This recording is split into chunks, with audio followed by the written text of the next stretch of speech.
Bueno, el día de hoy continuaremos con el módulo de abdomen y hoy hablaremos de lo que corresponde a trauma abdominal.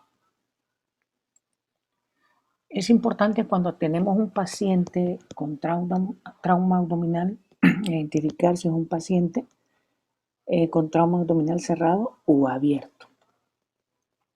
Desde el momento que es abierto es un abdomen quirúrgico, ¿verdad? Y no necesita mucho estudio. La mayoría de veces solo lo que necesita es estabilización. Pero un abdomen cerrado puede ser mucho más complicado porque los manejos en un trauma cerrado dependerán de factores etiológicos, cuando digo etiológicos, tipo de trauma, localización del trauma, desde el punto de vista funcionales, cuando hablo de estabilidad hemodinámica y estabilidad laboratorial. Todos esos factores van a influir para determinar si este trauma con abdomen cerrado va a ser con manejo conservador o con un manejo quirúrgico. Cuando tenemos un trauma, debemos de reconocer que es un intercambio de energía entre un objeto externo y un organismo, siendo la magnitud del daño tisular proporcional a la cantidad de energía intercambiada. Por eso es importante cuando ustedes hablan de trauma abdominal y cerrado, ¿con qué impactó? ¿A qué velocidad impactó?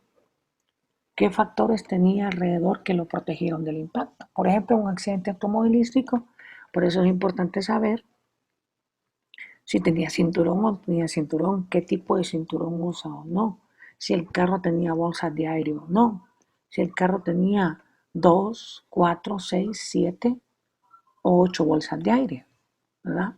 Porque hay carros que llevan hasta 8 bolsas de aire. Entonces, todos esos factores influirán para saber si el trauma recibido disminuyó su absorción por factores adyacentes. Eso se debe de preguntar en un accidente automovilístico. Si no se puede al paciente, se debe pedir al familiar que dé los detalles más importantes. Cuando hablamos de trauma penetrante, es aquel que es infligido por arma blanca o por arma de fuego, en algunos lugares de acuerdo a trabajo, como en minas, por granadas o bombas explosivas. El diagnóstico es fácil. Hay una herida externa y lo que indica es una laparotomía. Pero el trauma cerrado, la mayoría de los traumas cerrados son por accidentes de automóvil. También están asociadas a las bicicletas, las motocicletas en nuestro medio. Las caídas, en el caso de obreros que trabajan en construcción, en el caso de minas y explosiones, o en el caso de, digamos, alguien del ejército, también puede ser por lo mismo. Entonces es importante para esto determinar cuál es la causa. Esta es una incidencia mundial. Se dice que los traumas cerrados cubren el 80-90% de todos los traumas de abdomen, mientras que lo abierto de un 10 a un 20%. En nuestro medio sigue siendo igual. Los accidentes de automóvil ocurren alrededor de un 85% en nuestro medio, los traumas de abdomen, por accidentes automovilísticos. Y dentro de los accidentes automovilísticos, el 80% son causados por motocicletas. Aún aquí, nuestro medio sigue siendo lo mismo. La causa de los traumas cerrados en estos reportes dicen que es accidente de tráfico. Ellos reportan un 68%. Las lesiones que se van a encontrar en un trauma cerrado están vaso, hígado e intestino delgado. El intestino delgado ocupa la porción duodenal y abajo de estos estarían los riñones. En caso de los abiertos, ocupan el 10 al 20%. Lo más frecuente a nivel mundial es arma blanca, el 60%, un 20% de arma de fuego y el resto por cuestiones de práctica en algunos países como la toreada o cosas así que practican. En nuestro medio es al revés. La arma blanca ocupa un 20% y el arma de fuego un 60%. Los órganos más afectados en un abierto son intestino delgado, hígado y vaso. Miren cómo cambia la diferencia. Esto tiene que ver también si del trauma abierto fue a un accidente o un robo, un apuñalamiento. El apuñalamiento también tiene que ver si lo hizo un ladrón común, porque no es lo mismo la puñalada de un ladrón común a la puñalada de un sicario. Yo creo que los sicarios saben bastante anatomía, o por lo menos los han entrenado en anatomía, porque las puñaladas de un ladrón normalmente son rectas o hacia abajo, mientras que las puñaladas de un sicario, una persona que sabe, la puñalada siempre va de abajo hacia arriba, o sea, se meten, si se metieran hacia el ombligo, pero la punta iría hacia arriba. ¿Por qué van hacia arriba? Porque buscan los órganos prioritarios como sería hígado o vaso, y si pueden agarrar la aorta, mejor. Entonces, este tipo de personas pueden tener cierto grado de entrenamiento. Aquí tenemos dos tipos de trauma, un penetrante, un cerrado. Aquí con la inspección podemos ver que es un paciente masculino. Aquí está la región pectoral, aquí está el ombligo, aquí está la región pélvica. Aquí podemos ver un cuchillo que está localizado entre meso, gastro y flanco derecho. Entonces ya podemos ver que las estructuras a ser lesionadas podrían ser yeyuno o colon ascendente o pelvis renal. Pero podemos observar que es un cuchillo de mesa, está justamente a la mitad, o sea, la persona que lo hizo probablemente no tenía la intención, no es un sicario, parece por las indicaciones que fue un pleito en un hogar, en una cocina, puede ser, ¿verdad? Especulaciones podemos generar solo con esta imagen. Lo importante es que cuando tenemos una herida de este tipo, hay que poner una toalla, envolver para mantener fijo el cuchillo, para llegar a un hospital mientras hacen la laparotomía para después descomprimir, porque si quitan esto y descomprimen, el sangrado y la contaminación es altísima. Así que se debe envolver y hacer presión. En este caso es un trauma de abdomen cerrado. Aquí está el tórax, aquí está el ombligo, aquí está la región perineal, perdón, y aquí hay una gran laceración en la piel que abarca a la fosa ilíaca derecha, abarca el flanco y abarca un poco el hipocondrio. Entonces vamos a ir a buscar lesiones en hígado, riñón, colon descendente, ¿verdad? Y porque está afectada la ilíaca, no podemos descartar una fractura y compromiso del psoas, solo por inspección. Cuando nosotros no tenemos esquemas como en los 9 cuadrantes del día de ayer, podemos hacer miles de divisiones y tratar de encontrar una lesión. Por ejemplo, si lo dividimos como cavidad peritoneal en superior e inferior, vamos a ver que hay un montón de estructuras. Pero no nos dicen una secuencia de cuál de todos buscar. Si lo vamos por espacio retroperitoneal, aorta, páncreas, riñones, uréter, duodeno, porción del colon retroperitoneal. Si nos vamos a pelvis, va a estar recto, vejiga, próstata, órganos genitales, vasos ilíacos. Por eso es mejor valorarlo mediante los cuadrantes. Si se fijaron, con este yo vi la laceración, dividí el abdomen en los 9 cuadrantes y me ubiqué en base a esos 9 cuadrantes las probables lesiones. Cuando recibimos un paciente en la emergencia y que le damos diagnóstico de politraumatizado y que verdaderamente es un politraumatizado, al considerar el trauma abdominal y trauma de tórax, y como probablemente tenga trauma de cráneo, lo primero que hay que valorar es el estado del paciente.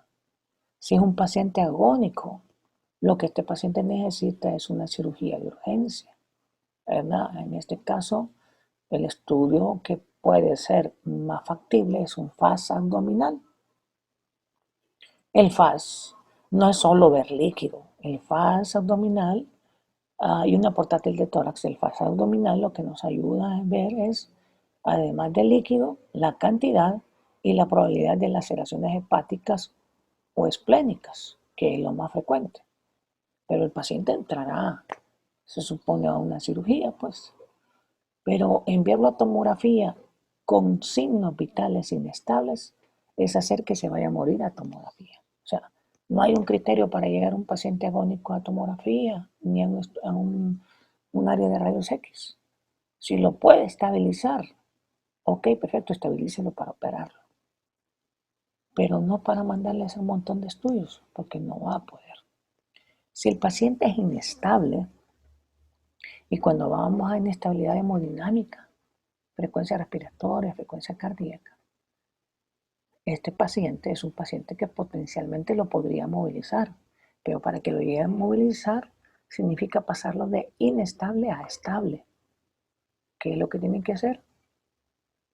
Valorar vía respiratoria. Si la vía respiratoria está alterada, pues si requiere intubación, intubación.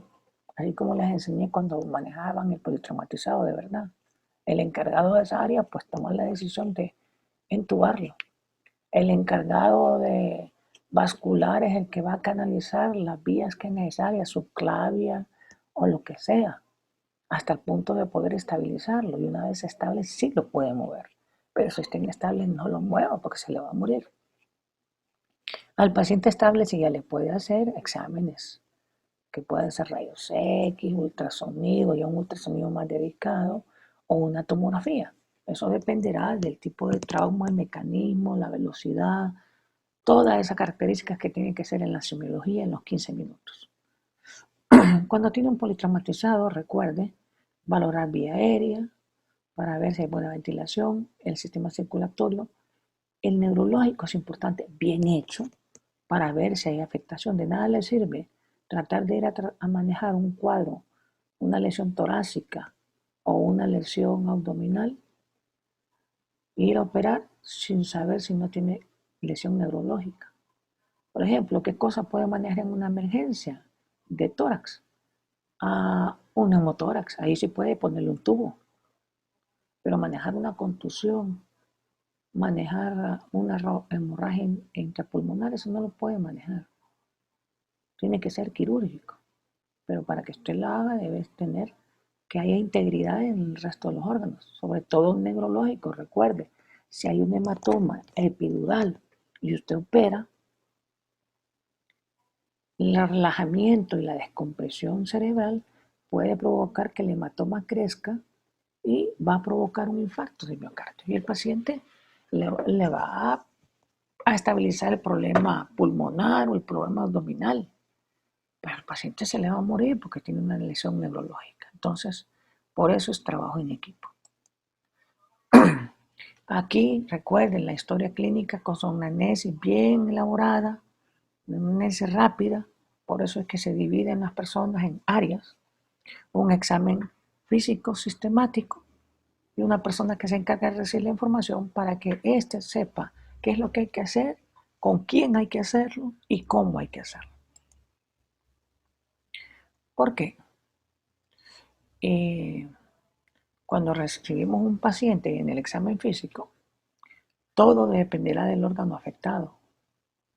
Si el paciente está consciente, el dolor, si es agudo, difuso, si hay sensibilidad a la palpación, dónde está la localidad de sensibilidad, si hay distensión, si esta distensión está asociada a hipertimpanismo o a matidez, si asociado a eso hay disminución o ausencia de los ruidos peristálticos, ¿verdad? Lo que les acabo de decir, matidez en la percusión, si hay signos de hemorragia, como equimosis, rectorragia, signos de Gray-Turner-Curren, ¿verdad? Periumbilicales, que nos ayudan a ubicar lesiones mesentéricas, nos ayudan a ubicar el lugar. Los estudios, el ultrasonido y la tomografía son complementarios sobre algo que ya tenemos una hipótesis. Pero Para que usted le pueda hacer todo esto, tiene que tener un paciente ya más o menos estable para poderlo movilizar. ¿Qué sospecha clínica puede haber en un trauma de abdomen? Como les dije, siempre hay que buscar los órganos más afectados. Primero vaso, después hígado, después duodeno y por último riñones. En hígado pueden haber hemorragias o hematomas, contusiones, o sea, un hinchazón, laceraciones. En las laceraciones hay que ver la profundidad para saber la gravedad. Por la contusión un vaso se puede cerrar y puede vascularizar un segmento del hígado y eso puede dar una disfunción hepática. El vaso se puede romper y eso lo que hay que verificar es hasta qué nivel está la lesión, si compromete el ilio o no lo compromete. El riñón, de igual forma, ver si compromete el ilio o no. Ver si hay sangrado intraabdominal, si hay onda líquida a la palpación, si hay matidez, que se puede corroborar con ultrasonido FAS, bien elaborado. Como les digo, el ultrasonido FAS no solo es ver líquido. ¿Qué tal que el paciente que le llegue con un accidente automovilístico padezca de insuficiencia cardíaca congestiva? ¿Qué tal que padezca de cáncer de ovario? ¿Qué tal que padezca de insuficiencia renal? ¿Qué tal que tenga cirrosis crónica? Todo eso puede dar líquido abdominal y no significa sangre. Así que todo eso se debe de plantear, porque si abren el paciente y no tiene nada porque tenía líquido, pero era cirrótico, se le va a morir. Si era renal, se le va a morir. Porque todo eso tienen que manejarlo adecuadamente. Exámenes. Bueno, hay múltiples. Hay que saber pedir, no pedir un montón. Hay que hacer examen rectal si el tacto. Si hay sangrado en recto. Pero hay que palpar si no hay hemorroides, ¿no? Externas o internas. Pero si no hay hemorroides y hay sangre rectal, significa lesión de víscera hueca. El examen vaginal con cuidado y cautela. Si ustedes no desconocen si el paciente es virgen, entonces no lo hagan. Pero si ustedes observan sangrado vaginal, es obligatorio, ustedes mandatorio hacer prueba de embarazo y solicitar ultrasonido pélvico. Intubación nasogástrica, sí, hay que poner una sonda. Cateterismo vesical, ojo con este cateterismo vesical. Hay que saber poner la sonda, porque si no saben poner la sonda y la ponen, traumatizan la uretra y cuando sale la orina mandan eso al laboratorio y dice sangre 3 cruces. Y por sangre 3 cruces dicen daño renal. Y ya están pidiendo una urta, ¿verdad?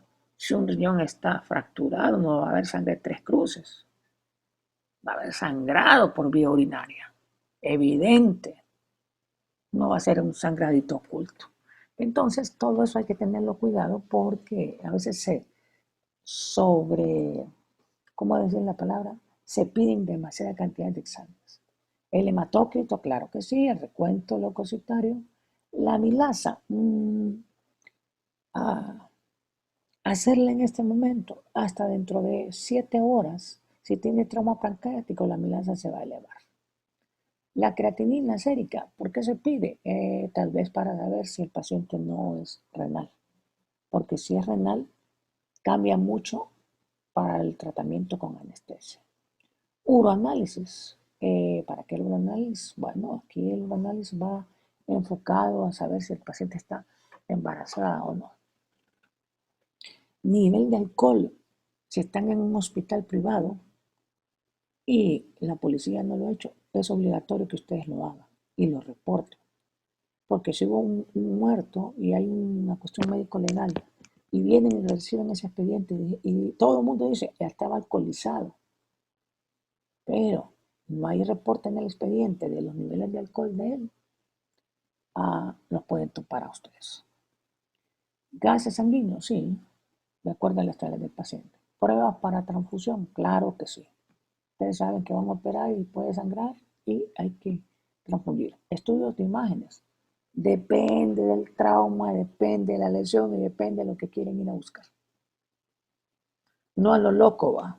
Pedir como Juancito. Un casito así de urgencia. Niña de 10 años, YSG, remitida de un, como diríamos hoy, clipper o sésamo, no sé cómo se llaman hoy, con diagnóstico presuntivo de politraumatismo. Quiere decir que es una paciente inestable. Trauma abdominal cerrado, abdomen agudo, hernia en muslo derecho. Reciben en hospital general. Signos vitales estables. ¿Cómo es que están estables y me está diciendo que es politraumatizado? No lo entiendo. Examen físico, no reporta nada en tórax, no reporta nada en cerebro, así que no hay Glasgow alterado, no hay lesión torácica, entonces solo es abdominal. Dice que está distendido, que está con irritación, doloroso la palpación. Pero, ¿cómo es eso doloroso la palpación y un abdomen agudo? No lo entiendo aquí. Equimosis, en lineal en mesogastrio, o sea, periumbilical. Ya me está diciendo mucho. Hay una extremidad con una herida frontal de 1/3 en medio del muslo, o sea que está a la mitad de la pierna. Pero aquí no me refiere si está en la cara interna o en la cara externa de la pierna. ¿Por qué? Si es cara interna, hay que ver si hay compromiso de vasos. Si es cara externa, pues no hay compromiso de vasos. Ok, pero miren los diagnósticos. No cambiaron en nada. Politraumatismo, trauma abdominal cerrado, abdomen agudo, hernia en muslo derecho. ¿Qué pasó aquí? ¿Verdaderamente hubo una evaluación clínica o solo una copy-paste? Esto hay que tener mucho cuidado. En muchas boletas, en muchos expedientes, hay pacientes que ingresan el primer día con diabetes mellitus descompensado, asma bronquial en crisis. Lo ingresan, empiezan el manejo, lleva 10 días y cuando empiezan a hacer el resumen o la nota corta, ponen a diabetes mellitus descompensada, asma bronquial en crisis, algo otra cosa más. Y ahí después sigue. Si alguien revisa eso y se hace la pregunta, bueno, este paciente hace 10 días ingresó con diabetes mellitus descompensada y hoy 10 días sigue descompensada. Ingresó con asma en crisis, 10 días después está en crisis. No puede ser el mismo diagnóstico. Debe por lo menos ponérsele diabetes mellitus compensada a la fecha. Punto. Asma bronquial resuelta. Pero no los mismos diagnósticos de entrada, ya cambió el paciente. Probable que hasta infección urinaria la haya encontrado. Entonces, el día que le encontraron diabetes mellitus compensada, asma bronquial resuelta e infección urinaria. Si llegaron los 10 días y ya controlaron la infección urinaria, ya todo está controlado. Si eso sale y lo leen, van a decir no le han hecho nada. Pero hay que tener mucho cuidado en lo que uno está poniendo. En manos de gente que desconoce medicina, eso son cosas fatales. En los exámenes laboratoriales, en esta niña, PCR, pues no sé tanto para qué fue la PCR. La PCR solo me puede decir que hay un proceso inflamatorio o no. La PCR sí es importante más, yo diría, en una pancreatitis, en una colegitis, en una apendicitis. ¿Por qué? Porque la PCR o el B lo que me dice proceso inflamatorio agudo. Y sí me ayuda. Pero muchas veces la PCR ni la vez no la hacen en la apendicitis y le viene a hacerla. Entonces, PCR, TP, TPT, eso sí. Glicemia, sí. Glicemia es importante para saber si uno está frente a un paciente diabético porque el manejo es diferente. El boom, pues, la creatinina, por lo que ya dijimos. Aquí, rayos X de tórax, AP, ¿para qué AP? No lo sé. ¿Y para qué lateral? Tampoco. ¿Para qué le hicieron columna cervical? ¿Para qué le hicieron pelvis? La TAC de abdomen, al final, creo que esto era lo más importante. Sí, la TAC de abdomen, porque ya tenía un cuadro clínico, ya tenía sangrado periumbilical, me estaba diciendo que había sangrado transabdominal, no estaba hipotensa, los signos vitales estaban estables, entonces sabía que tenía un sangrado, sí, pero probablemente no era de vaso ni de hígado porque hubiera estado un poco más baja la presión o medio chocada. O sea, ya me está diciendo qué estoy buscando. En la valoración, como tardaron tanto en hacerle tanto estudio, tanta cosa, ya la verdaderamente cuando ya llegó la paciente ya estaba en abdomen estable. O sea que el sangrado había aumentado. Que encontraron laceración en hipocondrio y flanco izquierdo. ¿Pero de qué? De el borde mesentérico. O sea, el mesenterio es el que se dañó y estaba sangrando, por eso tenía sangrado periumbilical. Herida en mulo derecho, suturada. Nunca hubo compromiso vascular, pero no fue referido. ¿Verdad? Eso provocó una laparotomía en la paciente, un drenaje peritoneal, una enterorrafia y lavado peritoneal, traslado a tercer piso, pero aumentó los días intrahospitalarios.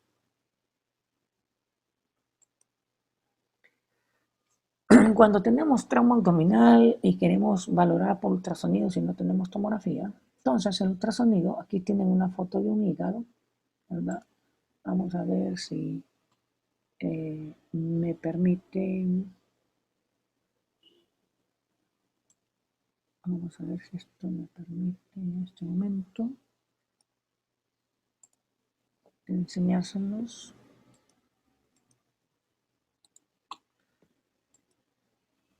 Aquí vamos a dibujárselos. Este es el hígado, este irregular, y aquí hay una gran área negra, contigua al hígado. No debería de existir. Si es trauma, es una colección de líquido. Y si es líquido en trauma, es sangre. Lo más importante no es decir que tiene líquido, es qué volumen tiene.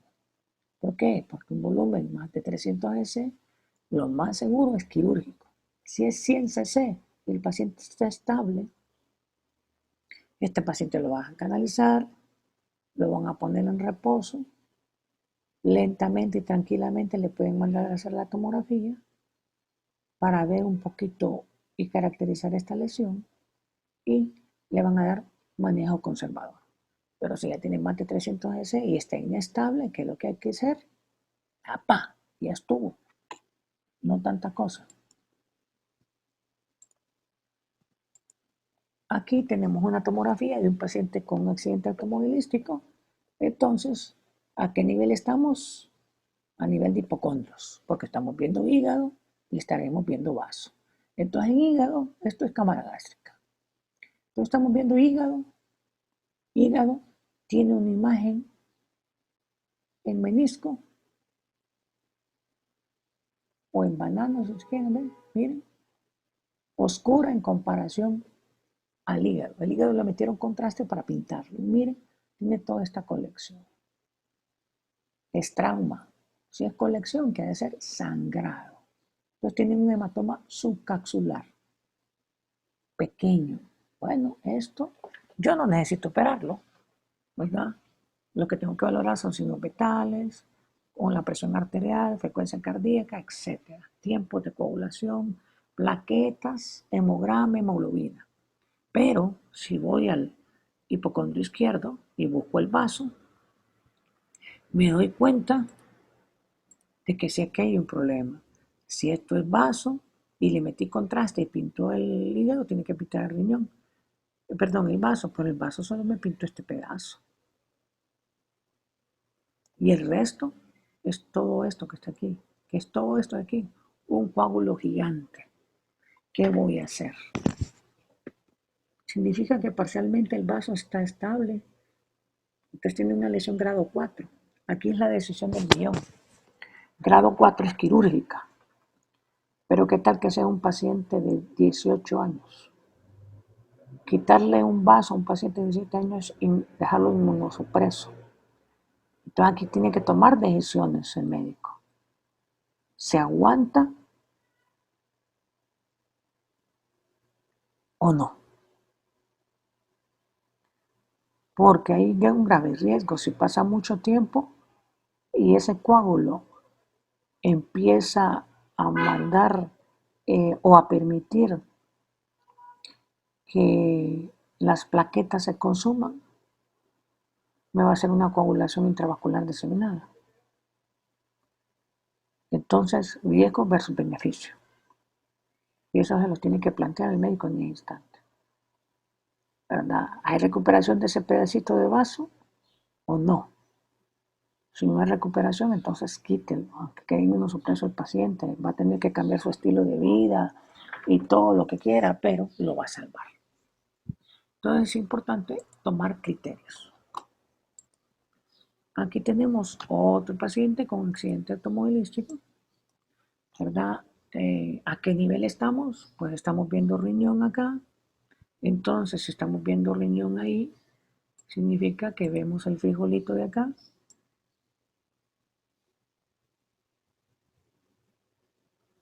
¿Y el frijol de acá dónde está? Aquí está un pedazo del frijol. Y el otro pedazo está metido aquí, deshecho, porque está cortado. Esto es quirúrgico. Y esto es una urgencia quirúrgica. Y además, todo esto es un gran sangrado gigante. Está retroperitoneal. Como está retroperitoneal, no van a encontrar onda líquida, pero sí van a encontrar matidez local en flanco izquierdo, dolor, hipotensión.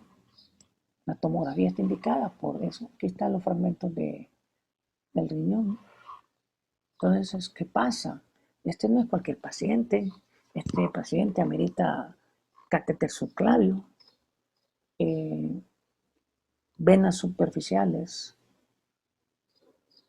eh, o de ambos brazos canalizadas, porque hay que pasar bandas de líquidos y bastantes pintas de sangre, porque cuando descompriman ese retroperitoneo va a sangrar en paleta, como que abran el diante de uno de esos que usan los bomberos. Y tiene que estar el cirujano general, el cirujano vascular y si es necesario el urólogo ahí para esa cirugía. Y esperemos que no tenga lesión en otra parte porque si no tiene un pésimo pronóstico. Entonces, hay protocolos. Los protocolos fueron diseñados para ayudar a los pacientes. Recuerden, los protocolos se individualizan. No es que hay que agarrar al paciente y meterlo a un protocolo, sino que están los protocolos y pensar cuál de todos los protocolos sería ideal para este paciente.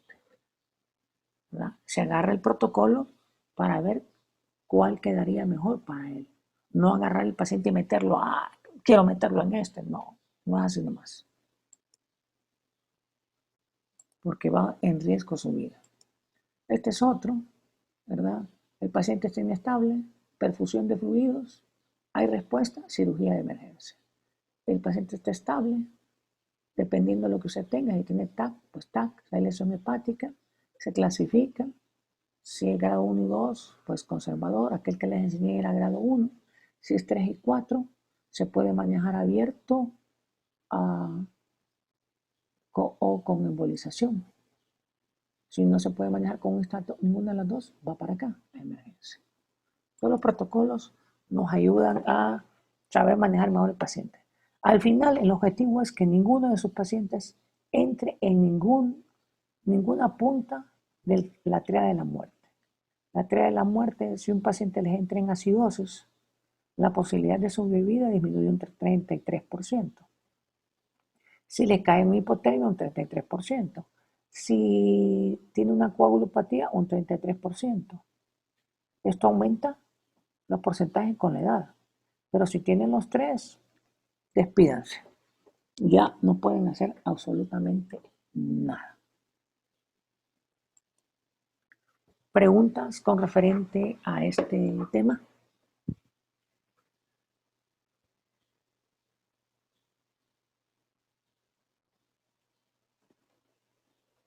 No, doctor. ¿Está claro? ¿Bien claro? Doctor, yo sí he tenido una duda con el de los líquidos que están en los espacios.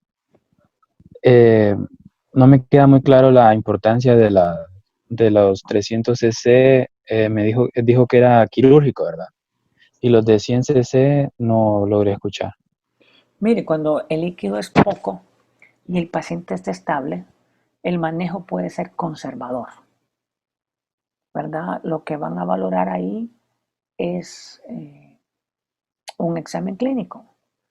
El dolor ha disminuido o ha aumentado, los ruidos intestinales han disminuido o están normales, eh, hay onda líquida o no hay onda líquida. Bueno, el ultrasonido es el que le va a decir cuánto cc hay. Entonces, si el paciente tiene presión arterial estable, signos vitales estables, frecuencia respiratoria estable, solo presenta el dolor, entonces lo que van a hacer con este paciente es ingresarlo, darle manejo para el dolor, ponerles catéteres y a monitorearlo. ¿Cómo? ¿Cuánto tenía de hematócrito y hemoglobina en este momento? En 4 horas le pueden repetir hematócrito y hemoglobina. Si está, no cambia, entonces en ese tiempo le pueden mandar a pedir una tomografía. Termina de clasificar la lesión y de acuerdo le da una clasificación. Y el paciente le hace 6 horas después otro hematócrito y si es estable, ese paciente va a tener un manejo conservador. Pero normalmente cuando los cc son más de 300 cc es porque es un sangrado continuo. Entonces son pacientes que, aunque en ese momento estén estables, les puede caer en inestabilidad en cualquier momento. Sobre todo si el líquido que usted encuentra es de vaso, porque el vaso tiende a sangrar bastante.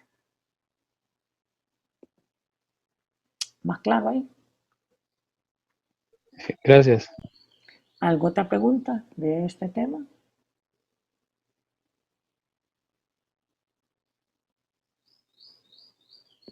¿Dudas o comentarios?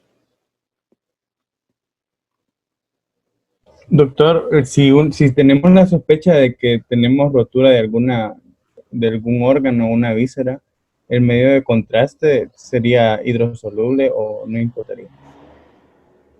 ¿Cuál medio de contraste? No sé, digamos, si se quiere pedir como una TAC contrastada Para lesión de... de hígado.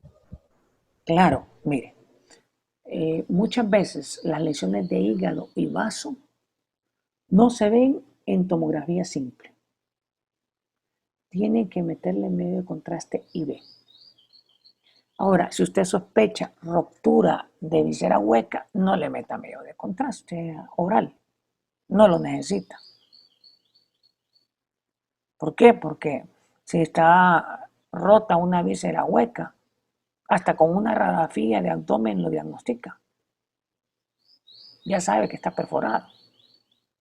Si sospecha es que ya tiene una radiografía de abdomen y sospecha que está rota una víscera hueca y lo ve evidentemente, pero también sospecha que hay lesión hepática, la tomografía es por la lesión hepática, no por la ruptura, porque ya sabe que la tiene.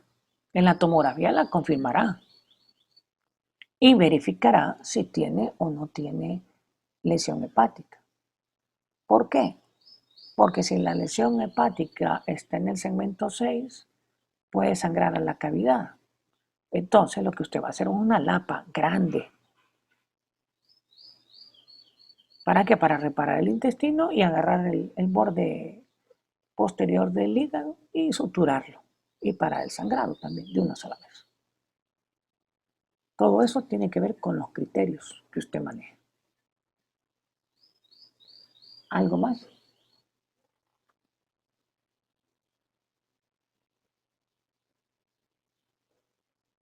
más preguntas con este tema?